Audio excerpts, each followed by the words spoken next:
ध्यान से सुनिएगा जो मैं आपको सुनाने के लिए जा रहा हूँ। 1707 ईस्वी में औरंगजेब बादशाह का इंतकाल हुआ।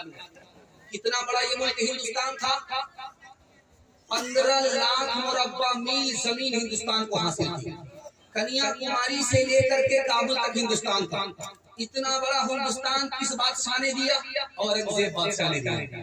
उस बादशाह का जब इंतकाल हो गया 1707 ईस्वी में, तो उनके 3 बेटे थे। 3 बेटों के हिस्से में हुकूमत आई। तीनों ने झगड़ा शुरू किया। झगड़े के नतीजे में मुसलमान के हाथ से हुकूमत चली गई। दिखाने के लिए जा रहा हूँ मुसलमान कैसे हुकूमत हाथ से गंवाता है। कसूर अपना है, इल्जाम हम दूसरे को देते हैं। दूसरी मिसाल 1757 ईस्वी में नवाब सिराजुद्दौला ने मुकाबला किया किससे? अंग्रेज से। अंग्रेज की फौज कितनी है? 3000। और नवाब सिराजुद्दौला के पास फौज कितनी है? 70,000। 70,000 मुसलमान हार गए, 3000 अंग्रेज जीत गए। क्यों? अपनों की गद्दारी की वजह से। मीर जाफर ने गद्दारी की, 50,000 मुसलमान हार। 1764 ईस्वी में मीर कासिम ने मुकाबला किया किससे? अंग्रेज से। मीर कासिम के पास फौज कितनी है? 50,000। और अंग्रेज के पास फौज कितनी है? 7,000। 7,000 अंग्रेज जीत गए, 50,000 मुसलमान हार गए। नजफ खान की गद्दारी की वजह से, मुसलमान की गद्दारी की वजह से मुसलमान की फौज हार गई। तीसरी मिसाल आपके सामने रखने के लिए जा रहा हूँ।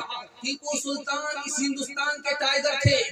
दुआ कीजिए अल्लाह उनकी कब्र को नूर से भर दे। 26 जनवरी का मौका है, उनकी कुर्बानी को हमें याद रखना है। टीपू सुल्तान जब जिंदा थे तो मुसलमानों की हुकूमत कितनी बड़ी थी? 1,57,00,000 मुरब्बा मील। टीपू सुल्तान जैसे शहीद हुए, मुसलमानों की हुकूमत छोटी हो गई, 45 लाख मुरब्बा मील पर आ गई। जानते हैं टीपू सुल्तान कैसे शिकस्त खाए? 1799 में अंग्रेज से मुकाबला किया और मीर सादिक की गद्दारी की वजह से टीपू सुल्तान शहीद हो गए। अंग्रेज को शिकस्त नहीं दे पाए। ध्यान से सुनिएगा, अंग्रेज इस मुल्क में मुसलमानों से हुकूमत छीनने में, हिंदुओं से हुकूमत छीनने में कामयाब कैसे हो गया? दिखाने के लिए जा रहा हूं। 1900 ईस्वी में अंग्रेज ने अदालत में ऐलान किया कि हिंदी में दरखास्त ली जाएगी, उर्दू में दरखास्त नहीं ली जाएगी। जबान के नाम पर हिंदू को मुसलमान से लड़ाया, मुसलमान को हिंदू से लड़ाया। 1903 ईस्वी के अंदर अंग्रेज ने बंगाल को तकसीम किया। मुसलमानों से कहा तुम्हारी तादाद वहाँ ज्यादा होगी, हिंदुओं से कहा तुम्हारी तादाद यहाँ ज्यादा होगी। तादाद के नाम पर मुसलमान को हिंदू से लड़ाया, हिंदू को मुसलमान से लड़ाया। तीसरा तर्कश अंग्रेज का 1906 ईस्वी में अंग्रेज ने 2 जमात बनाई। एक पार्टी का नाम रखा मुस्लिम लीग, एक पार्टी का नाम रखा हिंदू महासभा। ये दोनों पार्टी किसने बनाई? अंग्रेज ने बनाई। कौम के नाम पर अंग्रेज को मुसलमान से लड़ाया, हिंदू को मुसलमान से लड़ाया, मुसलमान को हिंदू से लड़ाया। 1922 ईस्वी एक स्वामी थे, उसका नाम था श्रद्धानंद। उन्होंने शोषा छोड़ा कि मुसलमान बाहर से आते। इन्होंने यहाँ के हिंदू को जबरदस्ती मुसलमान बनाया। अब उनसे पूछिए कि अगर जबरदस्ती मुसलमान बनाया यहाँ के हिंदुओं को, तो हिंदू की तादाद ज्यादा क्यों है, मुसलमान की तादाद कम? इसका मतलब है ये सफेद झूठ है। आपको याद होगा, आपका सर फख्र से ऊंचा होगा कि अल्लाह ताला ने जन्नत से धरती पर जब आदम को उतारा तो मक्के मदीने में नहीं उतारा, हिंदुस्तान में उतारा। और आदम जो इस्लाम लेकर के उतरे जन्नत से, हिंदुस्तान में उतरे। और मुसलमान आदम के दौर से इस मुल्क में आबाद है। मुसलमान जहाँ मरता है वहाँ दफन होता है, उसका ईमान है। जब क़यामत कायम होगी तो जहाँ उसकी कब्र है वहीं से उठाया जाएगा। हमारा ये मुल्क कब से है? आदम के जमाने से। हमारा इस्लाम कब से है? आदम के जमाने से। और हमारा ईमान है कि हमारी कब्र यहाँ है तो क़यामत में हम यहीं से उठाए जाएंगे, अल्लाह के दरबार में हाजिर होंगे। तो मरते मरते जीते जीते हिंदुस्तान से हमारा मजबूत ताल्लुक रहेगा। हाथ उठा दीजिए इंशाअल्लाह। अपना घर होगा, दूसरा मालिक होगा, हाथ उठाइए इंशाअल्लाह। यहाँ पर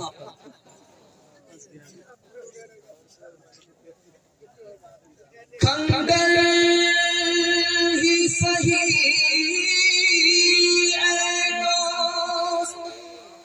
अजमत के निशान है, पोशीदा इसी खाक में शाहान جہاں ہے، ماضی کی تعبیر ہے، حال کی برد تمہید قیامت کے،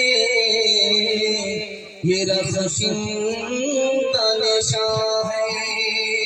پنجاب کو کھیتی کا دہن کس نے دیا تھا، بھوپال کو انداز سخن کس نے دیا تھا، کشمیر کو ترشدہ بدن کس نے دیا تھا، مینار و قلعہ تاج کو ہم کس نے دیا تھا، تاریخ میں ہم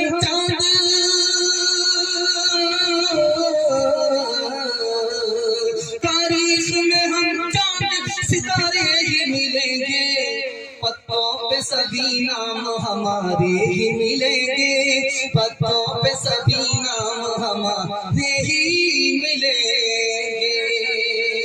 جب گلستان کو خون کی ضرورت پڑی، جب گلستان کو خون کی ضرورت پڑی، سب سے پہلے ہی گردن ہماری کٹی، جب گلستان کو خون کی ضرورت پڑی، سب سے پہلے ہی گردن ہماری کٹی، پھر بھی کہتے ہیں مجھ سے اہل وطن، یہ وطن ہے